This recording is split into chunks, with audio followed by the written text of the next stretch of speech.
बहुत समय पहले की बात है। एक छोटे से गांव में राधा नाम की एक लड़की रहती थी।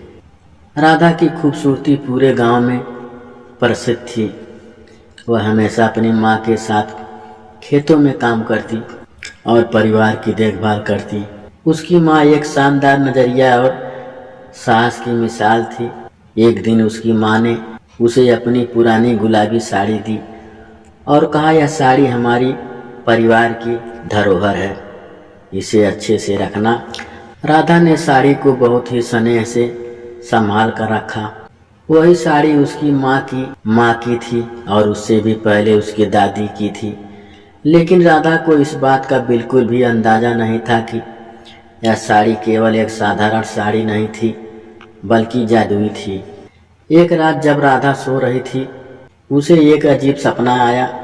उसने देखा कि उसकी साड़ी के चारों ओर एक हल्की रोशनी फैली हुई थी और साड़ी से सुंदर चमक आ रही थी। अचानक एक परी साड़ी से प्रकट हुई और बोली, राधा, ये साड़ी जादुई है।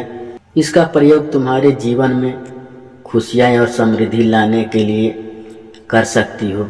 सुबह उठते ही राधा ने अपनी माँ से इस सब सपने के बारे में बताया, लेकिन उसकी माँ ने उसे सिर्फ एक सपना मानते हुए कहा, राधा, वह सिर्फ तुम्हारी कल्पना हो सकती है, परंतु अगर तुम्हें विश्वास है तो उस साड़ी को पहनने में कोई हर्ज नहीं है।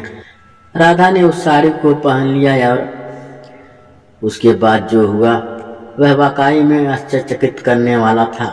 जब वह खेत में काम करने गई तो वह हर पौधे को छूने से परंतु फल और फूल से भर गया। उसका पूरा खेत हरा भरा और सुंदर हो गया। गांव के लोग ये चमत्कार देखकर अचंभित हो गए और राधा की खूब तारीफ करने लगे। कुछ समय बाद गांव में सूखा पड़ा, सारी फसलें बर्बाद हो गई और लोग बहुत परेशान हो गए। गांव के बुजुर्ग राधा के पास आए और उसे कहा, राधा, तुम्हारी साड़ी में जादुई ताकत है, क्या तुम हमें बचा सकोगी? राधा ने सोचा और कहा, मैं कोशिश जरूर करूंगी। राधा ने अपनी साड़ी पहनकर खेतों में गई। सारी जमीन पर हाथ फेरा। अचानक आकाश में बादल छा गए और बारिश शुरू हो गई। पूरे गांव में खुशी की लहर दौड़ गई। सभी ने राधा को धन्यवाद दिया और उसकी साड़ी की खूब तारीफ की। गांव के राजा को भी इस चमत्कार के बारे में पता चला। राजा ने राधा को अपने दरबार में बुलाया और सम्मानित किया। राजा ने राधा से कहा, तुम्हारी इस साड़ी ने हमारी प्रजा की जीवन को खुशहाल बना दिया है। तुम सच में एक महान आत्मा हो। राधा ने उस साड़ी का केवल लोगों की भलाई के लिए इस्तेमाल किया। वह समझ गई थी कि साड़ी की ताकत से सिर्फ अपने लाभ के लिए कुछ कैसे किया जाए, यही नहीं बल्कि दूसरों की मदद करने का भी मौका मिलता है। उसने अपनी जिंदगी उसी तरह ही बिताई और सबकी प्रिय बन गई। समय बीतता गया और राधा की कहानी सिर्फ गांव में ही नहीं बल्कि दूर दूर तक फैल गई। उसकी ईमानदारी और परोपकार की मिसाल ने उसे सबके दिलों में जगह दी। उसकी साड़ी की जादुई कहानी सुनकर लोग उससे प्रेरणा लेते और सीखते। राधा ने अपनी साड़ी को अपनी अगली पीढ़ी को सौंप दिया।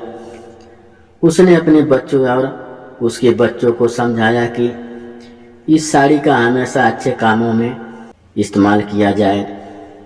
इस तरह उस जादुई गुलाबी साड़ी का पहलू आगे बढ़ता रहा और लोगों के जीवन को बदलता रहा। जादुई गुलाबी साड़ी की कहानी एक संदेश लेकर समाप्त होती है। किसी भी वस्तु या ताकत का असली मूल्य तभी है जब उसका उपयोग सबकी भलाई और सेवा में किया जाए। राधा की भलाई और परोपकार ने सभी को यही सिखाया कि सच्ची पहचान मेहनत, ईमानदारी और दूसरों की भलाई में है।